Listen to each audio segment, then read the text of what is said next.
Okay, so I'd just like to again remind people, since we are live streaming and the Wi-Fi is being taxed in order to live stream this event, please turn your phone into airplane mode or turn off your Wi-Fi such that we can keep the live stream going. Yeah, turn off your ringers too. That's it, thanks. So we're going to do a kind of an overview of the large-scale ROS. We'll lead that off. And then we'll talk about some of the recent history of the structure and intensity of the storm and then go into the forecast. So hopefully there's also time for discussion after we sort of finish this overview, just that if anyone has anything you want to discuss or show, there's some time at the end for that. So with that, I'll let Ross give a general overview. All right, great, thanks, welcome everybody. So I'm just going to start off by looking at a really big picture, then we'll sort of scale down a little bit just to talk about the setup of Hurricane Florence, where it currently is, how it got there, and then we'll go forward gradually into the forecast, look at different scales as well. So I'm going to start off by just looking at past a couple days here, the water, or really past 24 hours, so the water vapor imagery here. And for those that it might be a little hard to see the geography here, this is North America. So we're looking at a pretty broad region. Some of the important features that we're going to be talking about throughout this discussion are the following. So first of all, I'll point out the location, current location and track of Hurricane Florence. You can also notice a couple other features that I'll very briefly point out. We probably won't talk about too much more detail after this, but we have Isaac down here, now a tropical storm being sheared pretty significantly from the north. We've got Helene farther to the northeast. There's also an important feature is this upper level low that's been circling kind of around the central Gulf and southeast states for the past few days. Good luck finding a spot. So upper level low convection here north of the Yucatan Peninsula. And then in general, and the other thing I want to point out is this upper level low, sort of a subtropical system in the works in the north central Atlantic. And in general, you can see this very broad trough, broad ridge in the water vapor across much of eastern North America. And you can see the an upper level trough working its way into the northwest United States and western Canada. So just a little bit setting the stage of the overall upper level pattern, and zooming in a little bit, looking at the infrared imagery now, we can see some of these features a little bit more clear. So there's Isaac, deep convection around the eye right now, and a nice broad anticyclonic outflow signature around it. And then we've got Isaac, Helene. There's the upper level trough that's just generating the convection over the Gulf of Mexico, and that's part of that's going to play a role a little bit in what happens in Florence over the next couple, 2-3 days or so. You can sort of see the outline of the ridge here in this cloud cover across the Ohio Valley and into the northeast as well. It's been cloudy in Albany for what seems about like 5 months, but it's really only been 5 days, and that's sort of kind of a persistent feature here as well. So let's take it, now we're going to dive in and take a look at the sort of the history of Florence a little bit here. And so I'm pulling up this graphic from Brian McNoldy's page, excuse me, and just sort of identify what we're looking at here. We're looking at sort of the history of all the tropical features, whether they be invests or named storms in the North Atlantic, and they're color-coded by their intensity. So this long track here is Florence, and you can see it was born sort of at the very end of August off the coast of the west coast of Africa. Impressive African easterly wave. It was pretty rapidly became a tropical storm as it trekked west-northwestward, west of the Cape Verde Islands here, and then a really rapid intensification in this period as it started moving more to the northwest. You can see it quickly gained Category 4 status, and then we see this, it starts to turn to the right and then suddenly makes this left turn. Brian Tang is going to go a little bit more in detail about what was going on in this time period, but you can see associated with that, we can see a decrease back down to tropical storm intensity. So significant weakening occurred after this first intensification. We have this left turn, and now we're back to a Category 4 storm, another rapid intensification to where we currently are here, now just west of 70 west longitude. So this is sort of the long track of Florence, and the other storms, relevant storms, are here as well. You also note the official track forecast from the National Hurricane Center, which we'll get into much more detail shortly. And then, of course, down here we have the right turn and northward turn of Helene, and then the sort of westward track of Isaac to the south. So a lot going on, and we're really, a lot of that is due to the peak climatology of tropical cyclone activity in the North Atlantic. September 9th, I think, is the peak in activity. So we're really hitting that climatological peak right now, and that's part of the reason why we certainly have an active tropics right now.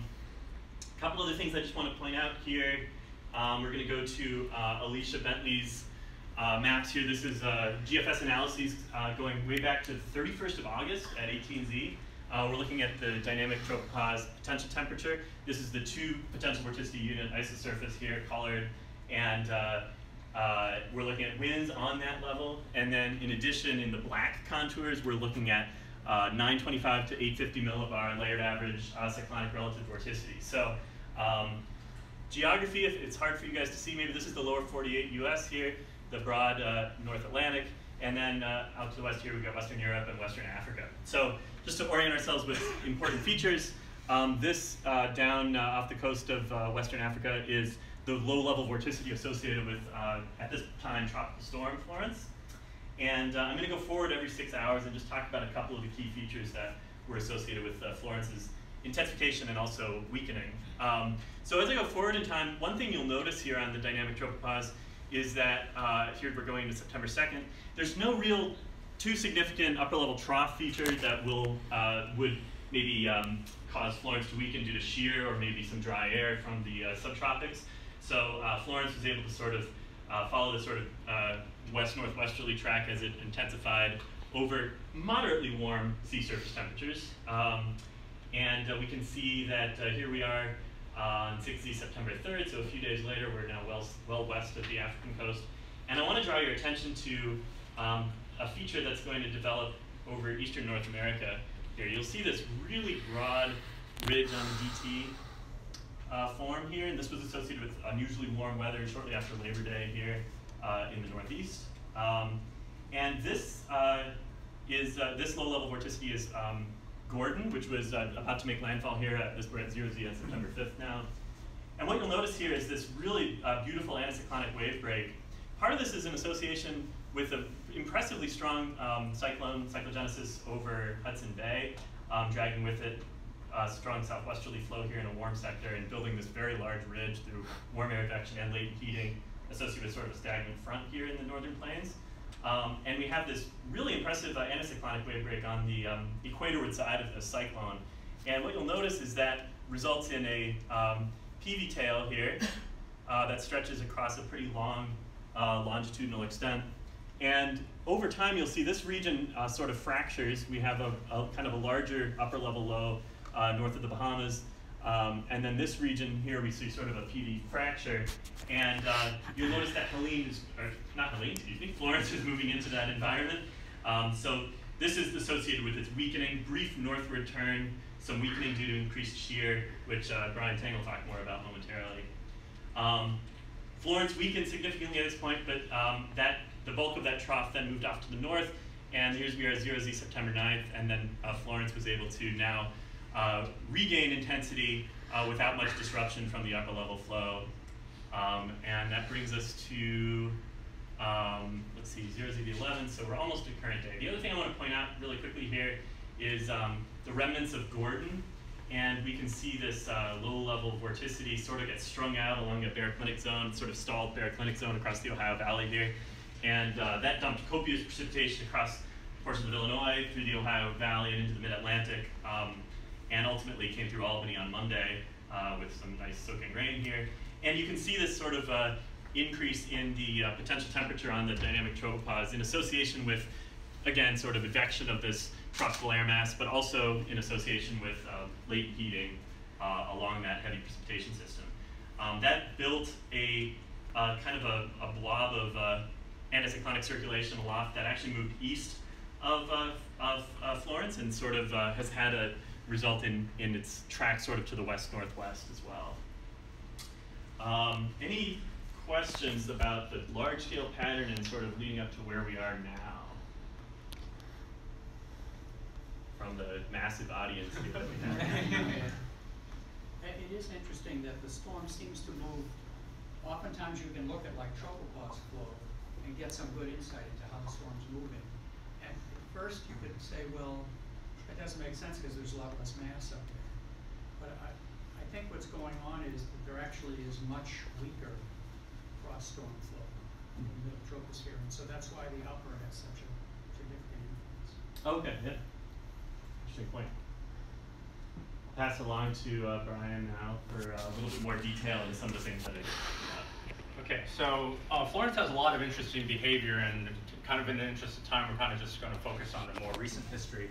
But I want to just briefly show, again, this figure from Brian McNulty, that Florence had two RI periods, which is, I think, somewhat unusual for a hurricane to have. And that each of these colored lines represents a forecast intensity from the National Hurricane Center. You can see the first RI period had low predictive skill, wasn't well predicted at all, whereas the second RI period was pretty much well modeled. So it's sort of very, very interesting questions regarding sort of the differences between these RI periods, sort of what contributes to both, what contributes to predictability. But I'm really going to kind of focus on kind of the second RI period, the more recent case. So going back to the DT maps from Alicia, I want to back up a little bit to around this weekend. Philippe Papin, who many of you know, did his dissertation work on PV streamers and their climatology and their kind of corresponding effects. He had some really nice Twitter posts about kind of the scale and scope of this PV streamer being kind of in the upper percentile of both strength and area. As sort of Florence interacted with this PV streamer, we had southwesterly wind shear sort of intersecting Florence, which caused this period of weakening down from Category 4 intensity all the way down to tropical storm intensity, so fairly rapid weakening in this case. Florence then kind of lingered within this PV environment, high PV environment. But you notice that as kind of we have the convection of Florence going on, we have the diabatic ridge building, you can see sort of a bubble of low PV kind of forming sort of around Florence, and you can see sort of the filamentation and fracturing of this PV streamer into sort of these distinct tropospheric, upper tropospheric troughs and lows. And as a result, we can see that due to this diabatic ridge building, it sort of deforms the flow around the trough, and there's a reduction in shear. So we can sort of look at kind of the ingredients we think that we know that are necessary for rapid intensification to occur, that you have to have low wind shear, so there has to be a drastic reduction in wind shear. And we can see that from, actually let me, this, that's the right projector, right? Over there, so people can see more easily. Going to some of the time series diagnostics from the Sierra webpage. Here we have kind of for the intensity evolution, at least the forecast intensity evolution back. This is kind of around current time, this is going forward. In these rightmost panels, we have the deep layer of shear, the sea surface temperature, and mid-level relative humidity. So kind of necessary conditions we expect for rapid intensification to occur. We want the wind shear to be low. You can see that as kind of this diabatic ridge building was occurring, the trough, the upper level PV streamer was fractioning. There's a drastic reduction in wind shear from about 20 knots down all the way below 10 knots. Also, the relative humidity associated with the trough is kind of a large reservoir of dry air. We can go back and look at some of the GFS analyses. This is from tropical tidbits showing the 700 to 400 millibar layer average relative humidity. You can see sort of this is zoomed into Florence here as it kind of intersects this PV streamer. You can see that there's a lot of dry air kind of enveloping it. You can get a sense that there's kind of this dry air tongue sort of wrapping in and kind of cutting off or making it hard for convection to sustain itself on the south side of the storm. You can see that dry air kind of lingers within the storm. Typically, for a storm to be healthy, for a storm to be intense, you don't want relative humidity values right close to the center, around 30 to 50% at mid levels. That's indicative that there's probably no convection, at least in the case in which the model was analyzing the environment around the storm. So you can see sort of this classic signature of sort of this dry tongue sort of wrapping in. Combination of shear and dry air ventilating the storm, making it difficult for it to intensify. But you notice that as, again, the streamer kind of breaks down, filaments, that this moist envelope starts to grow, starts to become more symmetric around the center of the storm, and that's when the intensification process can start getting going, just as we saw sort of in this sort of imagery here. This is kind of this is all the way over from 20 to 40, but you can see there's kind of a gradual increase in relativity from about 45% to about 50%. The humidity sort of environment has never been really that moist, which is maybe causing some of the fluctuations in the convection and satellite imagery that we're still seeing around the storm, even to this currently as the storm is moving towards the southeast.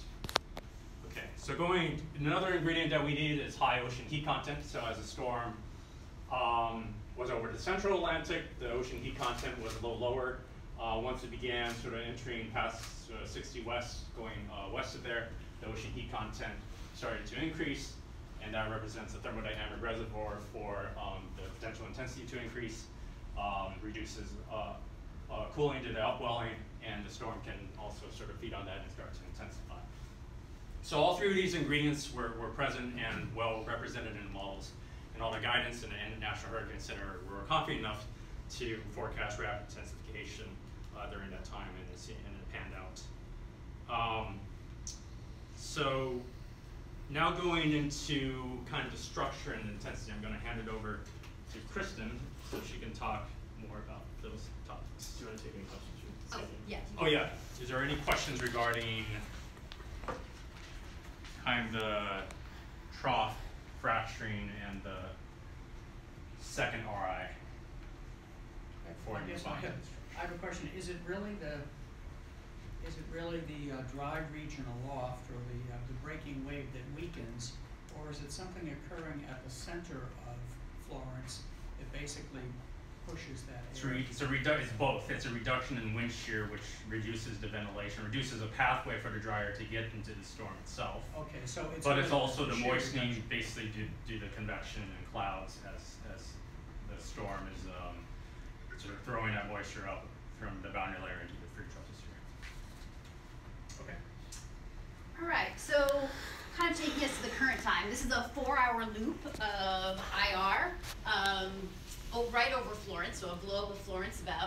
These lines are about 5 degrees apart here. So IR imagery, and then also superimposed on it is lightning from the GLM. So aboard the new GOES 16 satellite, and you might notice you don't see too many white dots. The GLM count is up here, and currently the flash count is only about 12. So even for a really nice Category 4 storm, there's not a lot of lightning right now in the storm. If you watch this loop over the 4 hours, you'll see a rather large eye, and then some really interesting shapes in the eye. You'll start to see some wobbles, and right now it actually is a smaller eye with a distinct elliptical shape. And when hurricane eye walls have these, this sort of, stop it on this last one, this sort of, well, let's go back that way, this elliptical shape, you can also see that you also have a wave number 2 pattern in the convection. So this is some hint that there's some rearrangement going on in the core of Florence, which is not atypical for a very strong Category 4 storm. So again, not much lightning. There was some earlier. If I loop this again, start. Good. You'll see some lightning occurring sort of outside the center and in some of these active rain bands, but not a lot of lightning. Again, not atypical for a very strong Category 4 storm where there's not a lot of instability. It's generally more of a moist neutral type of system. If we watch the sort of evolution before the current time, you notice that there seem to be convective bursts rotating. They develop sort of in the northern eye wall and rotate around to the south. This again is not is very atypical because the actual direction of, so what we have here is from the CIRA page, the CIRA TC's page, and if we just look at this top image here, if I can blow it up, this top image is just going to show you in time, until the current time, what the magnitude and direction of the deep layer vertical wind shear is. So the blue line is the direction of vertical wind shear, while the red line is the speed. We see for the last several days when the storm was undergoing RI, and then at its constant intensity, the shear is very weak, less than, I would say, 10 to 15 knots. But recently, and over that sort of evolution I showed you, the shear vector seems to be rotating from more of, this is direction, this is north, south, and then north again. The shear was slightly northeasterly, easterly, and then now it seems to be from the south. And that is consistent with what we see in our evolution in the IR imagery, that all of the high clouds and outflow is pushed to the north, but these convective bursts, if I slow this down, they seem to be developing, down a little bit, these convective bursts develop in the northern eye wall, and then they rotate around to the southern eye wall. So they develop down shear and rotate around to up shear of the center, which has been linked to intensification. However, what's really interesting is these convective bursts are not electrifying. We have seen in a number of storms, and actually even earlier in Florence, that these convective bursts have had a lot of lightning in them, but these ones do not. Again, these really interesting shapes are showing up, all of these wiggles in the eye, which may be a hint that the storm is about to undergo another eye wall replacement cycle. That these interesting shapes in the eye can be linked to waves that propagate outward and have been linked to the formation of secondary eye walls. So there is a hint that the storm may be about to undergo another eye wall replacement cycle. So these eye wall replacement cycles and these changes in structure are okay to be seen in the IR. But again, we're just looking at the coldest cloud tops here. And what we'd really like to be able to do is see underneath the clouds and see really what the structure and depth of the convection is. And we can do that with microwave imagery. So what I'm going to show you now is a loop of morphed microwave imagery. So microwave satellites are generally polar orbiting. They only have 1 or 2 images of a storm a day. So what the great people at SIMS have done is they've sort of morphed different microwave products from different microwave satellites together, and so that we get a loop, a continuous loop of the microwave imagery in the storm. And the microwave imagery is able to see underneath the clouds. It gets reflections from the ice and water droplets in the clouds so that you can see, oh goodness, let's blow this up.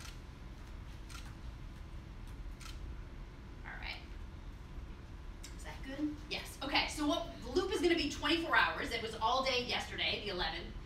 And when it comes back to the beginning here, so the reds are going to be more ice clouds, very tall, deep clouds, and the blues will be warmer clouds. So I missed the beginning again. But when we come back to the beginning again, you'll see Florence at the beginning of yesterday, and you'll see a small inner eye wall that eventually dissipates with time. Most of the deep convection here is then in the southern eye wall. It comes around to the east, and then eventually makes it to the north, as we saw today. So again, that inner eye wall is there in the beginning, it dissipates, then we form not quite a closed secondary eye wall that then becomes the primary eye wall. These secondary eye wall cycles are extremely common in intense tropical cyclones. Florence has undergone at least 2 and is maybe undergoing a 3rd that may be linked to the end of this imagery again. You'll start to see another really active and very almost circular rain band form at the end. And there are not, I didn't have Brian bring this up, but the latest microwave image is slightly old at this point. It's from about 6 hours ago, but it does show a hint of perhaps another secondary eye wall cycle going on. So why are these important? Why are these secondary eye wall cycles important? Well, they're important because as you see this loop, the eye gets bigger. As this comes back to the beginning again, you'll see that we have a much larger eye, and it also causes the wind field to expand. Which is obviously dangerous for surge considerations and just how far you are from the storm if you have 90, 100-mile-an-hour winds over a much larger area. And that's actually what the latest recon has shown. So there was a recon mission that may still be in the storm into Florence And here is data from this pass. So what you're looking at here, so the plane is currently right here, but all of these colored wind barbs and then the center fixes are passes through the storm center. So you'll see that this, ooh, good lord, the plane, it was here originally, so I think it did a flight like, it came across the center like this, maybe came back up like that, I don't know. But the plane was in the storm for a number of hours here, and it's doing center fixes for the National Hurricane Center and flying these what are called figure 4s in the storm, because if you could kind of rotate your head, these kind of look like the number 4 and they're getting center crossings. But the point that I was trying to make here is that so when we cross the storm center here or here, that the fastest winds, so getting out to 90 plus knots, are extending extremely far from the center of the tropical cyclone. And you actually see that there seem to be embedded multiple maxima in the wind field, again reflecting that really nice rain band to the north. So it is possible that Florence is about to undergo another eye wall replacement cycle, which generally slightly weakens the maximum intensity of the storm, but in terms of the overall energy of the storm, it blossoms at that point because we're looking at a much bigger wind field. And just to maybe hammer home that point about that active rain band becoming another eye wall, I'm going to show you, maybe not that loop, but this loop. All right, so yes, this is one of my former PhD students, Stephanie Stevenson, but her loops are loading much faster than the actual web pages, so we bring it up on Twitter. So Stephanie now works at the National Hurricane Center. She's involved in research operations for lightning. So this is what she's doing all the time. And so she posted this loop from Weather Nerds yesterday, looking at, and she was talking about the lightning in this feature here, this outer rain band. And she's shown in her research that active lightning in these outer rain bands is linked to intensification. That those rain bands can sort of shield the center of the storm from dry air getting into the storm, as Brian mentioned before, ventilation. So they do seem to be correlated with positive intensity change. And so the GLM has been a really nice instrument this hurricane season to see some of these finer structures we haven't been able to see before. So questions about any fine scale structure in evolution? Don't be intimidated by the camera pointing at you. And you know you all love the secondary eye walls and shields, good stuff. If not, we can move into the forecast. So is that active lightning in the lower right quadrant? So this is not current. This is from yesterday, and so the current lightning is pretty sad. So Florence is looking a little bit funky right now with this distinct elliptical shaped eye wall. I think this is a really cool image because that says to me that there are active waves in the storm, vortex Rostuves, which are my specialty. So the inner core is sort of rearranging itself, and when it does that, it produces these waves that propagate outward from the core. So I'm really excited to see that and see if it relates to an upcoming eye wall replacement cycle. So a storm like Florence is perfect for, well, it's not going to be perfect because it's going to be extremely devastating, but really some very, very interesting structure. Well, it was perfect. If it stayed over sea, it wouldn't be perfect. In terms of impacts, it will not be. But in terms of some really interesting structure and intensity change, we've got a question from the viewers online from Alex Goldstein, who's wondering, just his impression is that it seems like Atlantic TCs undergo eye wall replacement cycles more often than Westpac storms, and is curious if there's any idea maybe why this is, or if this is maybe I don't think that actually bears out. If you look at the climatology, Westpac storms are stronger. Stronger storms generally tend to undergo more eye wall replacement cycles. So in general, about 70 to 80% of Category 3 storms and stronger undergo eye wall replacement cycles. So that's a higher percentage of the storms in the Westpac. So I think the numbers are probably not statistically significantly different between the basins, but we have had a number of really strong storms in the basins over the last couple of years. I don't necessarily know, oh, yeah. It seems that from the records, those eye wall replacement cycles are not associated with significant intensity changes, or just because of the aircraft reckon intervals. Right. As to why there may be, I don't necessarily think there are more, but I'd have to think about it. Maybe some of the processes that cause the inner core to be rearranged in terms of shear in the Atlantic Basin might have something to do with it, but it's been a number of years since there's been a climatology. Yeah?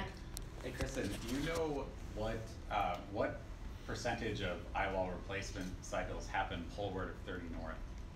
It's got to be a really small number, right? I would think so. And yeah, then, I mean, and so we've just sort of crossed that point, and so they're obviously Yeah. not going to happen in the East Pack at that Right. latitude. Yeah. I probably wouldn't think in the West Pack either. So I would say a really small fraction. So Yeah. this might actually be a really I just isolated event. Yeah, is there any, I mean, would we expect those to behave any differently just because the storms tend to be very large in size at that point, or the Coriolis force is different, or? Right, I mean, I think maybe we would even expect the wind field to expand more. Maybe we wouldn't expect the storm to re-intensify. So Florence has already gone on in 2 eye roll replacement cycles. Storms generally level out in intensity and then re-intensify, but if obviously you're moving into higher shear, colder water, there's maybe no time for that. So yeah, it'll be interesting to see what happens here over the next couple hours. Can you just quickly go back to the recon play too, just real quick? I just wanted to. Do you want some other part of the data? That's perfect. Nope, Oh, that was perfect. okay. I'm sorry. Yep. Sorry. No, that's right. I was also just noticing that, and you can correct me if I'm reading this wrong or anything, but it looks just like the wind field, like you can see the asymmetry in the wind field too, right? Where the strongest winds are on the down shear side. Yeah. So I just wanted to mention that as well. Okay. Because yeah, the storm, one factor affecting the asymmetry is the storm motion. It's pretty rapid from what I'm at least casually observing in terms of its forward motion, so that might be contributing to the asymmetry right now. I think it's at 17 miles per hour right now, is that forward motion? That's pretty fast. Lance? Do we know anything about the depth of the warmest water underneath the forecast track of the storm? In other words, what's the potential for upwelling as you approach the coast? Right, so the ocean heat content does give you some measure of that, because you're looking at the depth and the integrated height of the 26-degree isotherm. So what, we're here now, so the storm is actually crossing into a not unfavorable, but slightly less favorable ocean heat content, and then should cross the Gulf. So this could be fairly bad news. And it's interesting that generally values of 50, which you can't see here, but so the yellow, or it's that yellow color. So it's interesting that Florence has been over waters that actually have a lower ocean heat content than what is typically correlated with rapid intensification, usually 50 or above kilojoules per Centimeters squared. It's a weird hybrid unit. Awesome. So it's not moving over the sort of deepest warm water, but it's still undergoing RI and then holding its intensity as well. All the way back, yep. So this whole hurricane season, we have seen an increase in hurricane in the Pacific Ocean go off there. Now, there's a lot of factors that might deal into the fact that we haven't seen that many hurricanes in the Atlantic hurricane season, or that we haven't seen that much intense hurricanes. Like, this is the first time we're actually talking about major hurricane like this in the United States and why. Like, we haven't had so much. We talked about tropical storms and such, but why do you think that is? What other factors that contribute to why we're not having that many Atlantic hurricanes in this season as opposed to the Pacific? Well, this season we've had quite a bit of wind shear and dry air in what's called a main development region, which is the region between Africa and the Caribbean. So kind of what Florence, kind of this classic easterly wave that then develops in the main development region. This is kind of the first period where we've had favorable conditions for a prolonged period of time, which allowed the convection to sustain itself, allowed the circulation to form. And through the entire month of August, there was just too much wind shear, too much dry air. It was completely unfavorable for genesis to occur. So that's kind of the main reason why the first part of the season has been quiet. Obviously, the quiet first part of the season doesn't guarantee that it will also be quiet in the second part. And whether this activity is going to be sustained or whether this is just kind of a big burst and it will die back down is something that remains to be seen. There have been notable years where we've had like a lot of most of the season is really bad, and then all of a sudden the window opens for 2 weeks, right? And there's just a lot of activity, and then the window closes again, and the season's over. So it could be a couple of years. We'll take one more and then we'll have to go into the forecast. So we got time to look at that. Going a little bit off scale, I was just always struck by Mike Ventrese's work with active Kelvin waves and things. Do you know, is there, a positive influence Kelvin wave in the Atlantic at this point? There was one. I looked at this yesterday from Carl Schreck's page, which shows Kelvin. There was a Kelvin wave that went through the Atlantic before Florence formed, and so it would be about the time Florence formed. I think Mike Ventrese showed that after an active Kelvin wave passes through the Atlantic, there's a slight delay of several days. You might be more. Do you remember his work, Brian? Several days, 4 or 5 days until. It was unclear. Okay. Well, he did show a correlation between whether correlation is not causation. We'll remind everybody, but there was a correlation between active Kelvin waves over the Atlantic and then TC genesis a couple of days later. And so there was an active Kelvin wave that went over the Atlantic. But I was looking at this page and I was struck by how the lower frequency signals were pretty bad for TC activity in the Atlantic in terms of shear. Upper level outflow was not great as well. So there were a lot of negative factors that have been in place over the Atlantic this season. Okay, so we'll move on to the forecast now. So I'll begin with the EC Ensemble forecast from 0Z, run yesterday evening. The X is kind of the current position or proposed position of Florence, and this basically just shows the probability of Florence being within, the center of Florence being within 150 kilometers in any given location. The circles are just the convex holes, kind of these, kind of a simplified version of these Hamel ellipses, showing kind of the area in which all the ensemble members sort of encompass. So going forward in time, you can see sort of the rapid motion, sort of between 0 and 24 hours, approaching the Carolina coast, sort of close to the South Carolina, North Carolina border in the ensemble mean. But after about 48 hours, the forward motion is going to slow very significantly. In fact, it's almost going to it's going to slam on the brakes as it approaches the coast. And the difference in ensemble mean in both deterministic and ensemble runs between 48 and 72 hours is basically that distance right there. So it's going to really start crawling as it approaches the coast. And whether it makes landfall before it hits the coast or whether it sort of starts to stall right before it gets to the coast is actually really important in terms of the impacts. Whether it stays off the coast thereafter is also quite important, as I'll sort of explain later on. But sort of the other issue going forward is sort of that you can see all these circles are overlapping, meaning that at 48 hours, 72 hours, 4 days, 5 days, the storm is basically going to be in the same area. And that's going to present a massive problem in terms of rainfall and coastal and also other coastal impacts. So we'll focus on the track first and sort of reasons or trends in sort of the recent trends of the track. Move on to intensity and the other hazards as well. So I'll hand it over to Ross. So I'm just going to quickly take a look at sort of the trend in this track, which has actually been really interesting, especially over the past 24 or 48 hours or so, but really almost even longer than that.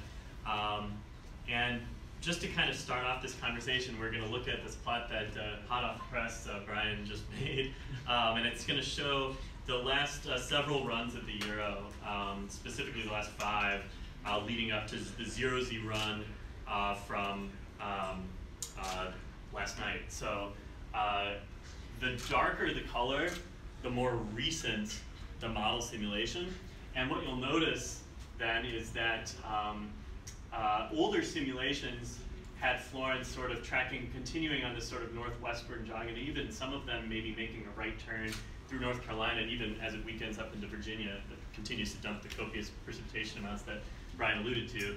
But more recently, yesterday's the 0Z simulation on the 11th, followed by the 12Z simulation on the 11th, and then the 0Z simulation last night, we've seen this jog where this left turn has been occurring.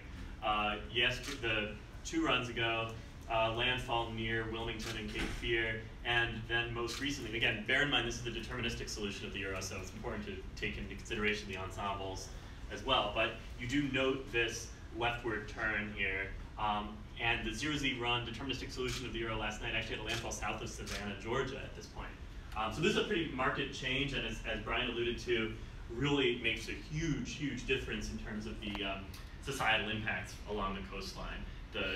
position right or left of the track of the landfall, the location of the heavy precipitation, the storm surge, coastal flooding, all of that is really sensitive to this exact track. So this is really important, and we're going to kind of take a look at what sort of is resulting in this kind of last minute, not really last minute, but recent change in the southward jog of the track of the system. I'm not going to show the GFS. Note that the GFS is showing has shown a similar trend. And the GFS was actually farther north for a while and had more of a skirting of the Outer Banks coast, and whereas the Euro was a little bit farther south most all along.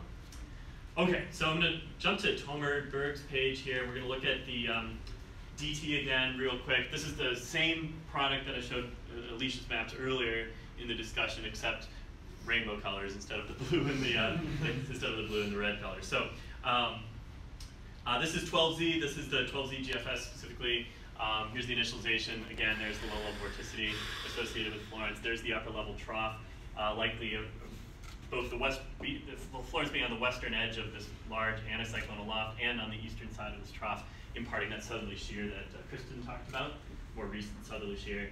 A few of the key features, this trough is certainly a key feature here, and in addition, what I'm going to kind of hope to explain a little bit before I pass along to Brian is the role of this really broad, sort of positively tilted trough that you can see.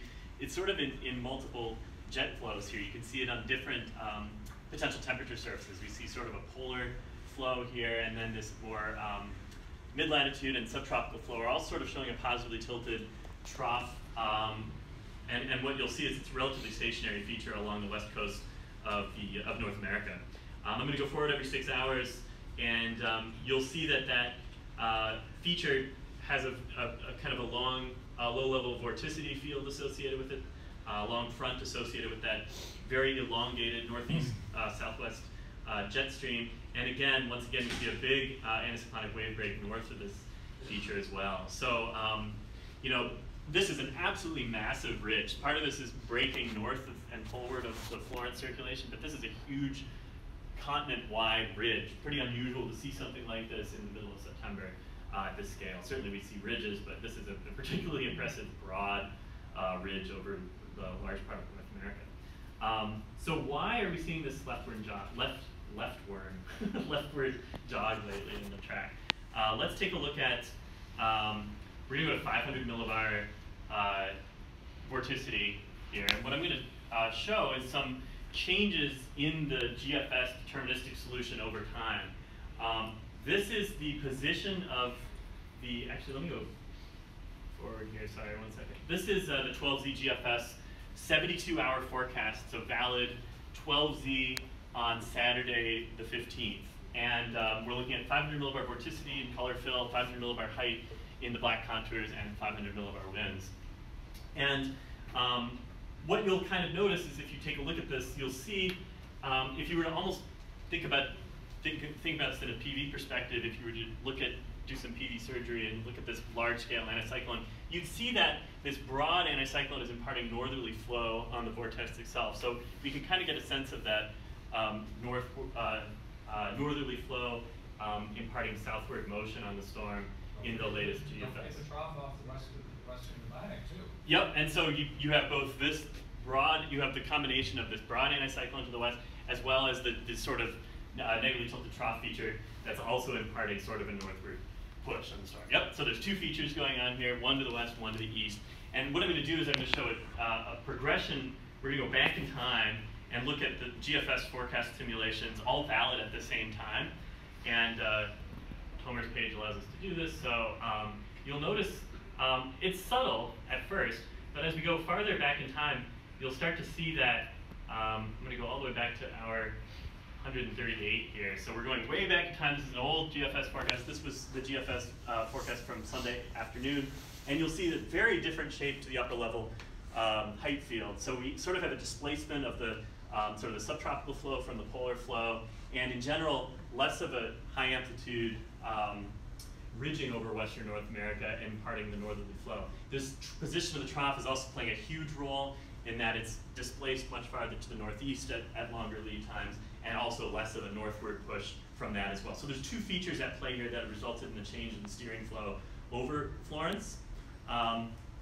And last but not least, I'll show the same sort of features in the standardized anomaly plot of 500 millibar height. So once again here, this is 12Z GFS valid at 12Z Saturday the 15th, 500 millibar standardized anomalies of geopotential height, and once again you see this extremely anomalous ridge extending across much of North America. And as I go back in time, you'll notice that we lose sort of the +2 standard deviation anomaly in the ridge, and as Brian also pointed out, the location of the downstream trough is dramatically displaced as we go back in time and look at previous simulations here. So there's a few different factors that are resulting in this sort of sudden change in the forecast track of Florence, making more of a southward jog here at this point. And of course, we're still looking in model world here. What it ultimately does is still a question mark, and also important to note that I'm showing deterministic solutions here. We started off by looking at the Euro ensemble track, but we're looking in this case at just a deterministic solution in GFS. So I'll always take that point to heart as well. Questions about that track, and then I'm going to pass it off to Brian about the impacts associated with this. Also, quick question. What period of time did you actually show this recent sequence of events? How long a period did it cover? Yeah, that was a little bit unclear. I apologize. I was showing basically about 3.5 days of simulations there. So what I would say is that the location of the storm itself at the forecast time is amazingly persistent. Yeah. Oh, definitely. Despite the fact that the larger scales are evolving. Absolutely. I mean, I think that's... For 10 years ago, we'd say this is the best forecast in history. It's amazing. I couldn't agree with that statement more. This is like a really impressive forecast, especially up to this point. A lot of the variability comes after this point, and so some of those subtle differences that we're seeing over time in the GFS simulation, for example, make for dramatically different solutions sort of after this point. But certainly up until this weekend, it's a pretty impressive and stable position. Yeah. Yeah, Lance has a question too. If you look at it over a longer period of time, there's ridge retrogression going on, which is linked to what's happening on the West Coast and the Eastern Pacific in there. So that's driving more northerly flow over the eastern part of the US compared to the earlier runs. But the ridge to the east was also forecast to be stronger earlier, and now that's weaker. And so the impacts are showing up after this time for the most part. Right. Exactly. Yeah, this is sort of a setup to where the real dramatic changes are. Wave breaking is more robust.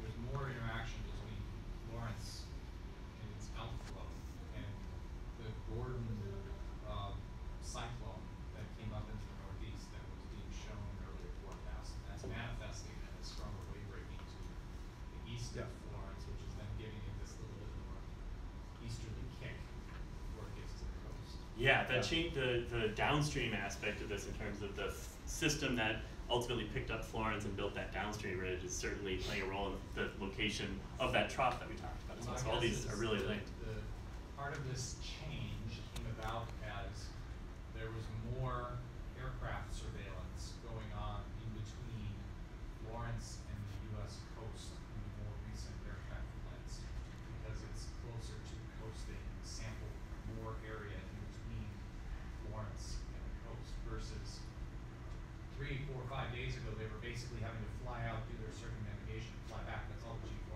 that's all the G5's flight, flight time was. Now it's closer to the U.S., it's closer to Lake Lincoln, so they can do more sampling. More of the emissions have gone more farther up and down the coast, and sampling more of the ridge to the north and southern part of that wave break. Any other questions or comments? And I'm going to turn it back over to Brian. Oh, I'm sorry, Andrew. Yeah, we've got a quick one from online from Rob in North Carolina, who noticed the shift in the track further south and was just wondering if you guys could speculate on potentially the track still following more of that northern solution that it had a few days ago in towards North Carolina, as opposed to taking that left-hand turn. So in terms of the question is about sort of what we think. Yeah, sort of speculating on just the degree to which you think sort of it's possible that the track may follow some of those earlier solutions in towards North Carolina versus making that left-hand turn. Okay, sure. I mean, I think in general, when we look at model trends and we look at the whole ensemble envelope shifting, I think there's certainly more of a likelihood that it's shifting away from those earlier track forecasts, but I wouldn't say that it's out of the question yet that we see a shift back. So that's the caveat, but the trend is really, really important in this case when we get to less lead time in these forecast times. I don't know if you have any. Yeah, I'm just looking at the deterministic guidance, and there really isn't anything showing kind of that northward sort of hanging around Cape Hatteras anymore. So I think that's a very low likelihood scenario. Probably can't rule it out. Right, you can't rule anything out at this point in time. Okay, so I want to talk a little bit about the intensity. If I go back to this figure, going forward. So landfall is, or near landfall, I should say, because we're not quite sure if landfall is actually going to occur. It's sometime probably going to be around Friday, sort of night to Friday morning, sort of this time you see sort of the lines going down. The question, kind of the big question is Florence going to maintain major hurricane intensity all the way to when it starts approaching the coast? And all indications are yes, the ocean heat content is high until it reaches kind of shelf water areas, particularly as it passes over the Gulf Stream. You can see that perhaps the NAC is sort of thinking about sort of its passing over the Gulf Stream, sort of raising the intensity a little bit as the shear remains low and the environment remains moist. After it slows down and stalls over to the shelf waters, it's going to start upwelling that cooler shelf water, and it should start decreasing the intensity. There's also some indications the shear may start to increase right before landfall as well, as it starts impinging on that trough that's over the southeast U.S. But I think that's quite uncertain, because some of the earlier model runs were showing like a big increase in shear up to 20 knots, and now the latest model runs are showing only like 10 to 15 knots, which is more to low to moderate range. So I think there's a lot of uncertainty whether the shear is going to increase that quickly.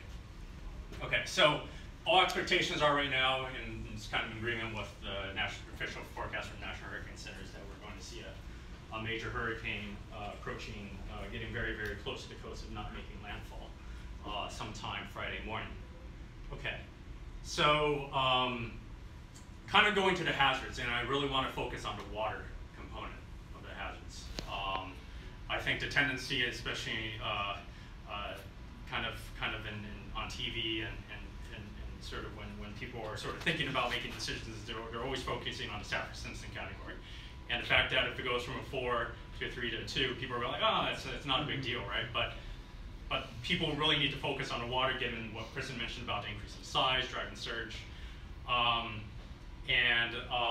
Just kind of these inundation maps that the National Hurricane Center started putting out a couple of years ago are really informative and really nice, showing kind of the potential surge effects, kind of highlighting in particular these inlets into North Carolina. There's a lot of kind of swampland over here. Note that this only goes out to, I think, late Friday or Saturday, sometime Saturday, so it's not showing kind of the maximum surge potential down further south if the storm does make that southwestward turn. So this is probably, these will probably increase as the forecasts are updated going forward.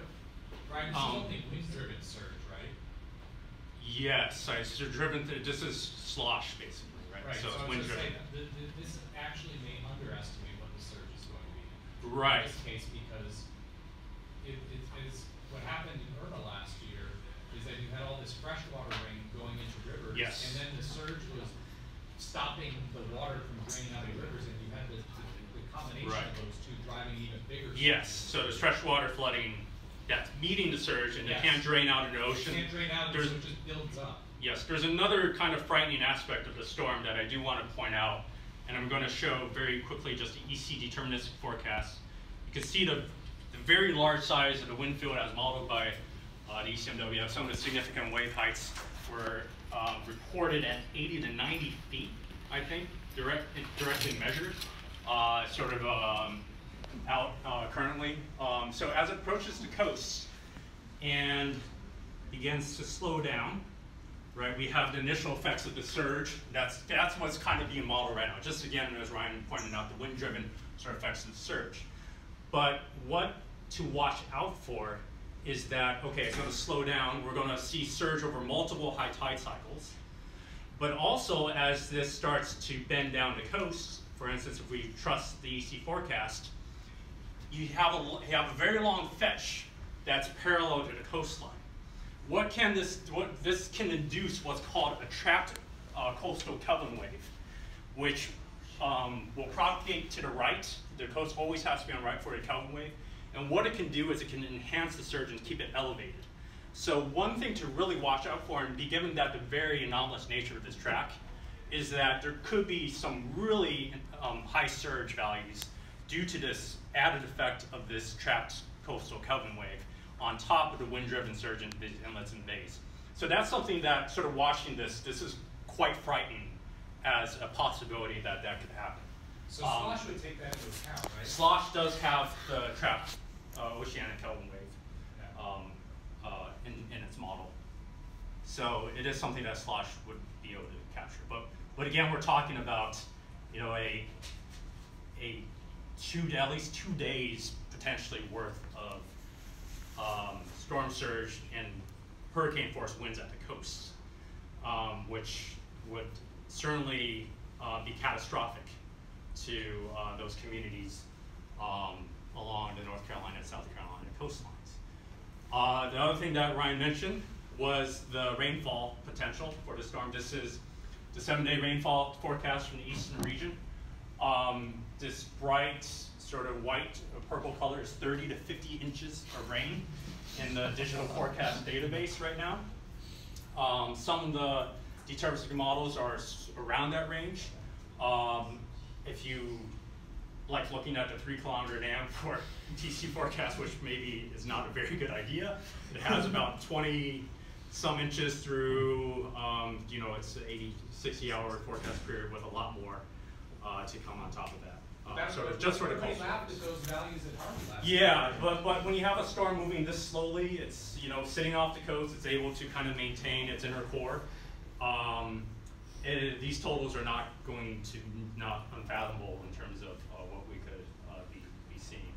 So certainly the records, the state records for rainfall are in jeopardy for kind of a single event.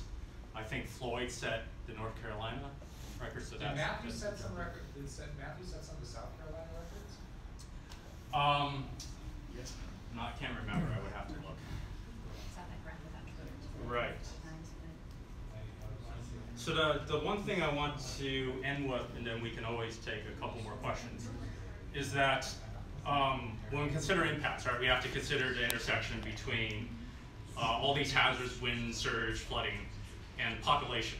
So it's what ensures in terms exposure. So Google has a nice sort of Earth engine at google.com. You can go, you can sort of zoom into any region of the globe. And you can see a time lapse from the mid-1980s to almost present day of the satellite images. And this is zoomed into Wilmington, North Carolina. So you can see that there's a lot more farmland back in the 80s and 90s, and you can see sort of where you see the concrete and sort of the structures sort of popping up. That's where, you know, people have built up, that's where more people are living. And if you kind of just move this up and down the coast, you just see just infrastructure being built up and down along the coast, particularly right up against some of these really thin barrier islands. So when we sort of see a situation like we see with the EC model, so forecasting the storm to kind of just scrape the coast over a very long duration, that's very worrisome because, again, a lot of people kind of along that long stretch of coastline haven't experienced an event of this significance before. So could be quite the event that will unfold over beginning Friday into this weekend.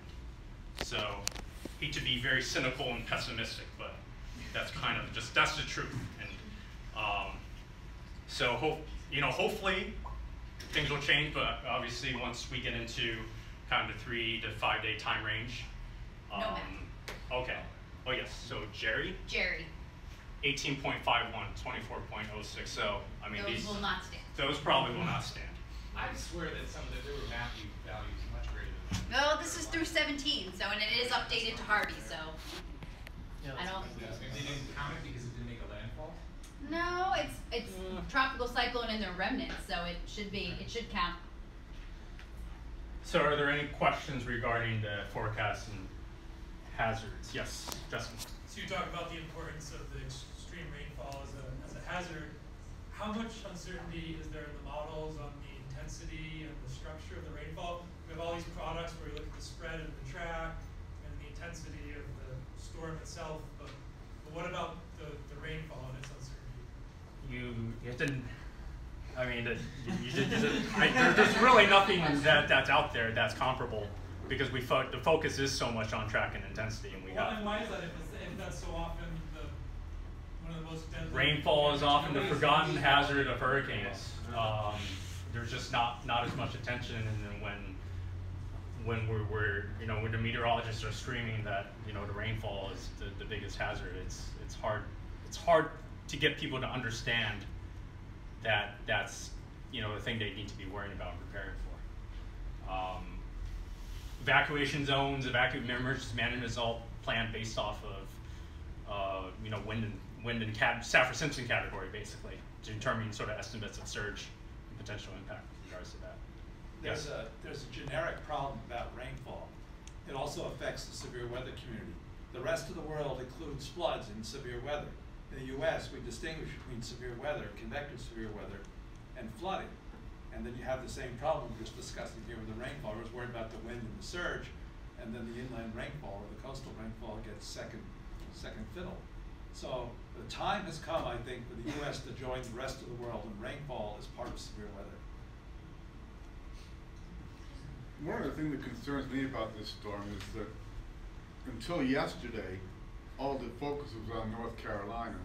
And now you've got potentially a 2-day lead time to perhaps vacate big swaths of South Carolina. Right. And is that enough time to do that? Or I think probably the barrier islands in South Carolina are much easier to evacuate. They're smaller. And it's not like the Outer Banks of North Carolina, which there's only a handful of roads for many hundreds of miles to get people out. A lot of the barrier islands in South Carolina are... There's more than just barrier islands that need to get out of there, though. Yeah. I mean, yeah. So I think it's easier coastal evacuation in South Carolina. Yeah, it's possible to drove people down to Georgia. That I think that hasn't been mentioned at all, but Right. there is a that is possible. Yeah. Right. Again, if coastal Kelvin wave sort of comes to fruition, and the storm does drift all the way down there, that the concavity of the coastline there also can enhance the surge. There's You always look for concave. that concavity of the coast leads to bigger surges than otherwise would be expected. And if the storm stalls and just sits there offshore, it'll be throwing rainwater at the land for many hours for several days. So. Yeah, you have a big fetch over the Gulf Stream that will continue evaporating that water, condensing it out, and throwing it in. We've had a couple of questions come in about just different model solutions in terms of potentially maybe gauging which ones seem to be maybe what you want to buy into most. Cliff wrote in asking about sort of any comments on the difference between the FV3 and the current GFS, and then we had another question about, and we also had another question about just sort of which models should we trust the most going forward in terms of the EC, the HWAR, GFS, etc. And so any sort of comments you guys have on those sort of model related issues?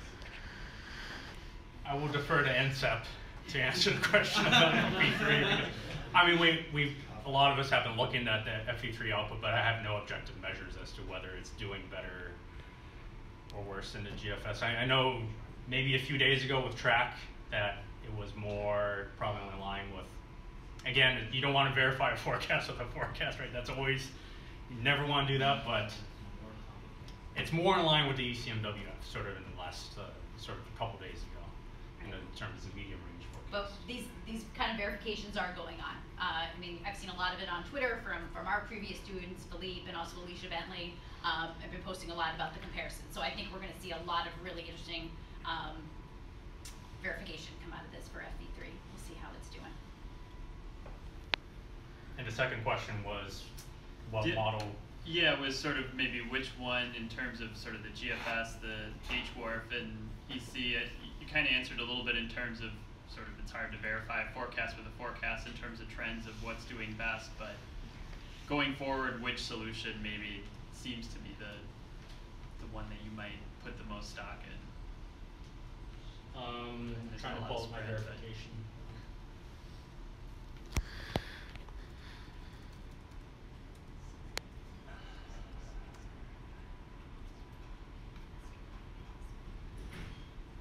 Okay, so